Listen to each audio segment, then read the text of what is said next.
The year was 1944. Japan still believed their skies were impenetrable. For years, Zero fighters dominated the Pacific with unmatched agility. Japanese commanders had grown confident, almost certain, that no enemy aircraft could ever challenge the empire in its own airspace. But far across the ocean, a new monster was rising. America was preparing a bomber unlike anything the world had ever seen. A flying fortress engineered to reach the heart of Japan, at altitudes too high for the Zero, and with a destructive capability that would turn cities into oceans of fire. Its name, the Boeing B-29 Superfortress. Japan had heard rumors, tales of a gigantic bomber with 4 screaming engines, a machine that could fly above 30,000 feet. Out of reach, untouchable. Japanese intelligence dismissed it as propaganda, an American bluff. They were wrong. The B-29 wasn't just an airplane. It was a weapon of industrial dominance, a billion-dollar program, the most expensive military project of World War II, more costly than the Manhattan Project itself. American factories worked day and night. Massive assembly lines built aluminum giants faster than Japan could build hope. The U.S. didn't just make bombers, they made B-29s by the hundreds. Japan did not yet fear the B-29, but they would. June 15, 1944. The U.S. Marines captured Saipan, a strategic dagger pointed straight at Tokyo. Soon followed Tinian and Guam. Concrete runways stretched across Pacific soil, long enough to launch America's airborne giants. The Superfortress had finally found its home. As the first B-29 squadron prepared for combat, Japanese pilots sat confident. They had no idea their air war was about to collapse. Japan noticed strange silver specks approaching the coastline. Alarm sirens wailed. Anti-aircraft guns aimed skyward. Fighters scrambled. Then they realized the intruders were flying higher than ever witnessed, over 9,000 meters above sea level, where the air froze wings and engines suffocated. Zeros tried to climb. They strained, shaking, engines screaming, but they stalled long before reaching interception altitude. Pilots looked up helplessly. The sky was no longer theirs. For the B-29 crews, the mission was no less terrifying. Inside the freezing cabin, temperatures dropped to -40 degrees Celsius. Crewmen wore electrically heated suits, yet frost still formed on oxygen masks. Every breath felt like survival. Flak bursts boomed in the thin air. Black clouds reached upward like claws. But the bombers pressed on. As bay doors opened over vital industrial zones, Japanese commanders realized something unthinkable. Cities once safe from attack were now easy prey. Explosions echoed. Fire climbed skyward. The shock rippled deep into the Japanese military. How could the enemy reach so far, so fast? General Tojo himself demanded answers. Japan needed a miracle, and fast. Special interceptor squadrons were formed to hunt the Superfortress. Pilots trained to push their aircraft to breaking point. Some were ordered to ram the B-29 mid-air if they couldn't shoot them down. A suicide tactic, born from desperation. One Japanese pilot described the first sighting. These enemy planes, they were giants. We fired and fired, but they kept climbing into the heavens. We felt powerless, and powerless they were. But the B-29 wasn't invincible. Its engines, powerful but fragile, often overheated and caught fire. Early raids ran into fierce jet stream winds that scattered formations and ruined bombing accuracy. Japanese anti-aircraft guns scored hits. Several Superfortresses didn't make it home. Tokyo believed the threat could still be contained. Then America changed tactics. General Curtis LeMay arrived, a man known for brutal efficiency. He ordered a new strategy: low-altitude night bombing. The B-29s would fly below radar detection, close enough to feel the heat of burning cities beneath them. They stripped armor, carried more bombs, and embraced fire itself as a weapon. Napalm-filled canisters rained down. What followed would haunt history forever. March 9th, 1945, 334 B-29s roared toward Tokyo. The raid lasted just 3 hours, but turned the city into a tornado of flame.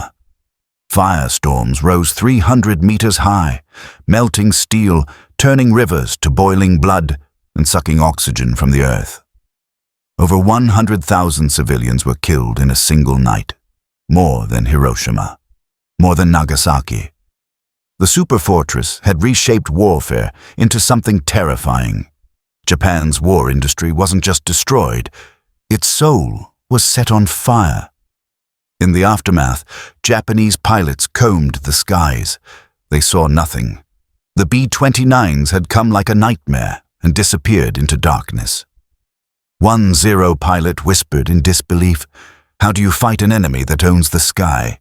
The B-29 didn't just bomb Japan, it broke Japan. Every raid drained what little fuel, steel, and hope remained. Airfields burned. Factories collapsed. Communication lines disappeared in smoke.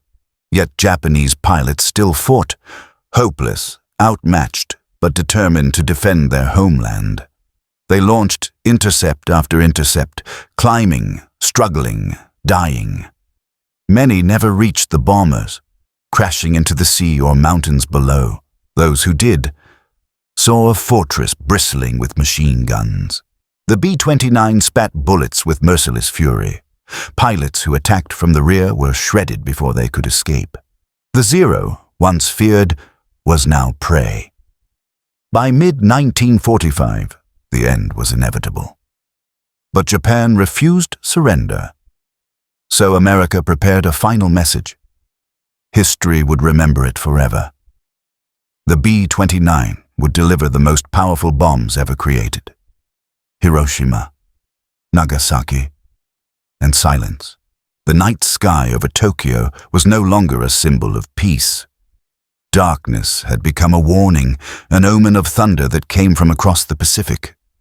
Japanese radar operators would detect them first, massive shapes moving high above the clouds. Then pilots saw the silhouettes, 4 gleaming engines, giant wings, a tail taller than any aircraft they had ever seen. The Americans called it the B-29 Superfortress. Japan would remember it as the invisible death. By 1945, these steel giants were everywhere. They flew higher than any Zero could reliably reach, faster than Japan's interceptors could sustain, and carried more destruction than the world had ever witnessed. The Japanese pilots who once believed in the legend of the Zero now watched as city after city turned into oceans of fire. It was a nightmare, written in smoke, carried by a machine designed to end a war at any cost. In the shadows of their airfields, young Japanese aviators tightened the straps of their flight helmets. Some whispered silent prayers, others stared at their hands, shaking yet determined. They had been taught that courage could overcome any enemy. But what do you do when the enemy flies beyond your reach? The B-29 was not just a bomber. It was a flying embodiment of American industry, oval-shaped pressurized cabins, remote-controlled gun turrets, and engines powerful enough to climb above 30,000 feet. From that height, Japan looked small and vulnerable. Major General Curtis LeMay changed everything. Instead of elegant precision strikes, he wanted a new kind of attack, one that would erase Japan's war factories hidden inside neighborhoods, small houses, wooden workshops. He ordered incendiaries. Fire, not bombs. On the night of March 9th, 1945, 334 B-29s lifted off toward Tokyo. The Japanese air defenses expected them at high altitude. Instead, the Superfortresses descended low to maximize destruction. They flew so close that civilians saw the white stars on their wings. Then the first bomb bay doors opened, and Tokyo was ignited. The firestorm grew into a monster, winds stronger than a hurricane, temperatures hotter than molten steel. People ran, stumbled, and vanished as entire districts collapsed in flames. Pilots from both sides could smell the burning city even at altitude. Death rolled through Tokyo faster than any army. When daylight returned, 1 million people had no homes. Over 100,000 civilians lay dead. It was the single deadliest air raid in human history. Worse than Dresden, worse than London, even worse than the atomic bombings that were yet to come. For the Japanese fighter pilots who survived the night, something changed forever. Their mission was no longer to protect Japan. It was to die trying.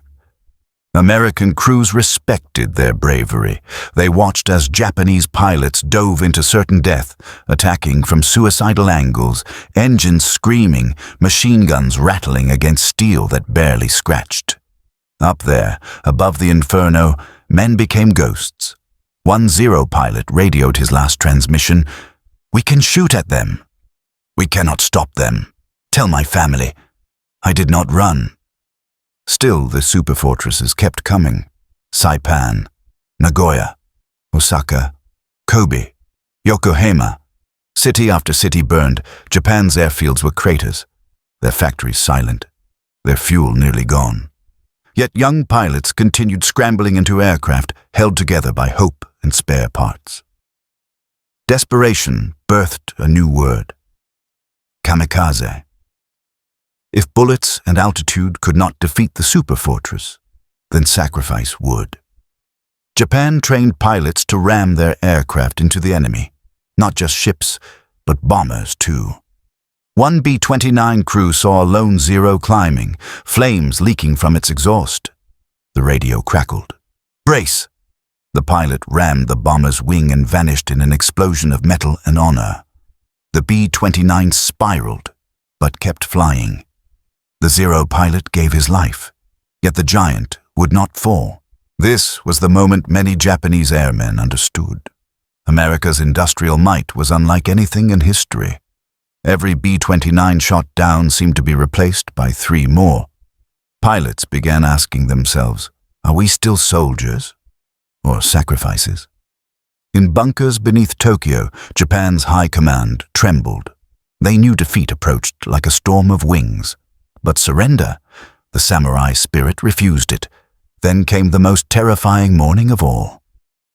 August 6th, 1945. Hiroshima, the superfortress. Enola Gay carried a single bomb, nicknamed Little Boy. At 8:15 a.m., the bomb dropped, and the world changed forever.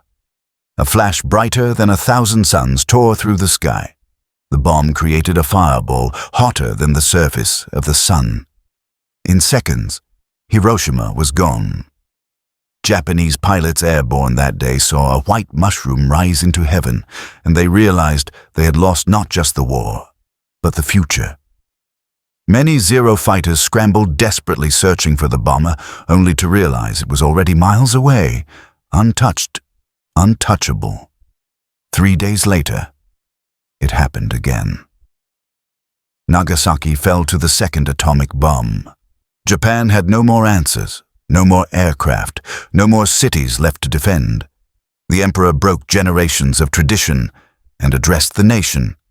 We must endure the unendurable and surrender. Silence followed his voice. Shock, grief, disbelief. But the war was over. The pilots who expected to die for their homeland were suddenly told to live. For many, living felt harder. When American forces eventually occupied Japan, some pilots walked to the airfields one last time, placing their hands gently on the metal skins of their Zero fighters. They whispered apologies, bowed deeply, and left, knowing these proud machines would never fly again. Across the ocean, B-29 crews celebrated survival, but also carried the burden of destruction. They had witnessed war from the skies, and they would remember the fires below forever. In the end, the B-29 did what no aircraft before it had ever done, ended an entire war from the air. It was a weapon built by a nation that refused to lose, and for the Japanese pilots who faced it, The Superfortress was a terrifying symbol of a world that had advanced far beyond the reach of the samurai's sword. Japan was a land of courage. America was a land of power, and in the skies above, that power prevailed. Those who survived still tell the story of a bomber so advanced, so unstoppable, that it forced a proud empire to its knees. This was the legacy of the B-29 Superfortress, the nightmare of Japan, the end of World War II in the Pacific,